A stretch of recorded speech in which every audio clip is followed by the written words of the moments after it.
The P0480 diagnostic trouble code indicates a malfunction in the primary cooling fan control circuit.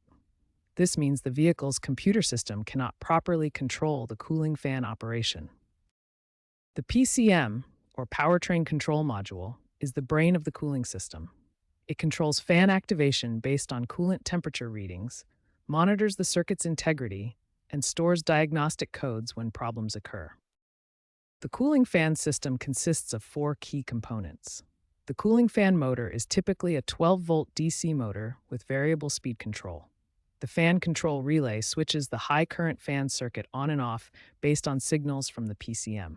The wiring harness provides power supply, ground, and control signal circuits. Fuses and circuit protection prevent damage from overcurrent conditions, protecting expensive components from electrical faults. Modern vehicles use pulse width modulation, or PWM, for variable fan speed control. This is more efficient than simple on-off operation, allowing the PCM to adjust the fan's duty cycle based on actual cooling needs. The PCM continuously monitors the cooling fan circuit by checking current flow to verify proper fan operation. It performs circuit continuity checks and activates the fan based on temperature readings. When faults are detected, the PCM stores diagnostic codes like P0480 for technician diagnosis. Understanding these key components and their interactions is essential for diagnosing P0480 cooling fan control circuit malfunctions effectively. The diagnostic process for P0480 begins with confirming the trouble code using an OBD2 scanner. This ensures we're addressing the correct issue before proceeding with testing.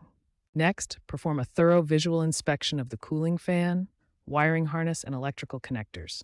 Look for obvious signs of damage, corrosion, or loose connections. The electrical testing phase involves checking fuses, testing relays, and measuring voltages. Start by testing the cooling fan fuses with a multimeter to ensure they have continuity. Relay testing is crucial for P0480 diagnosis. Test the coil resistance, which should typically measure between 70 to 100 ohms. You can also swap the relay with a known good one to verify operation. Voltage testing ensures proper power delivery to the fan motor. You should measure 12 volts or more at the fan motor when the system is activated. Also, verify ground circuit continuity. Current draw testing reveals fan motor condition. A healthy cooling fan should draw between 15 to 25 amps. Excessive current indicates motor problems, while no current suggests electrical issues. The most common causes of P0480 codes include blown fuses, faulty relays, wiring problems, and failed fan motors. Each requires a specific repair approach based on the diagnostic findings. Repair success rates are highest when following systematic diagnostic procedures. Fuse and relay replacements have an 85% success rate, while fan motor replacement achieves 95% success when properly diagnosed.